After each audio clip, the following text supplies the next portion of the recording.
আমার শ্রীমদ্ ভগবদ্গীতা প্রচার সংঘের তরফ থেকে আমরা গীতা জয়ন্তী উৎসব পালন করব। গীতা জয়ন্তী হলো সেই পবিত্রতম দিন যেদিন ভগবান শ্রীকৃষ্ণ কুরুক্ষেত্র যুদ্ধে অর্জুনকে গীতা জ্ঞান প্রদান করেছিলেন। সেই দিনটি ছিল অগ্রহায়ণ মাসের, বাংলা অগ্রহায়ণ বা মার্গশীর্ষ মাস যেটাকে বলা হয়, অগ্রহায়ণ মাসের শুক্লপক্ষের একাদশী তিথি। এবং আজ থেকে প্রায় 5000 বছর পূর্বে এই কুরুক্ষেত্র যুদ্ধ হয়েছিল বলে অনুমান করা হয়।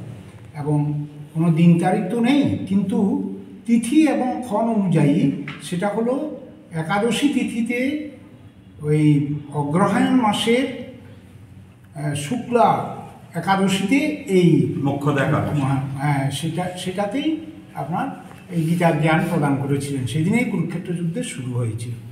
এই দিনটিকে সারা পৃথিবীব্যাপী যেখানেই যে সনাতন ধর্মাবলম্বীরা তারা গীতা জয়ন্তী হিসাবে সারা পৃথিবীতে এটা পালন করে থাকে।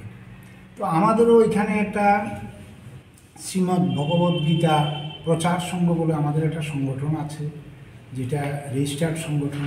ওই সংগঠনের তরফ থেকে আমরা ওই 11 তারিখে, আগামী 11 তারিখে রবীন্দ্রভবন হল নাম্বার 1-এ আমরা এই গীতা জয়ন্তী পালন করব বিকাল 4টা থেকে।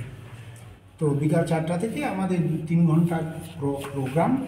তো সেখানে আমাদের বিশিষ্ট হিসেবে থাকবেন স্বামী চিদানন্দ ব্রহ্মচারী। উনি হলেন প্রেসিডেন্ট ইন্টারন্যাশনাল গীতা মিশন। আর স্বামী বুদ্ধিরূপানন্দজি মহারাজ রামকৃষ্ণ মঠ মিশন বিবেকনগর। ওনারা দুজন মুখ্য বক্তা হিসাবে 2টা টপিক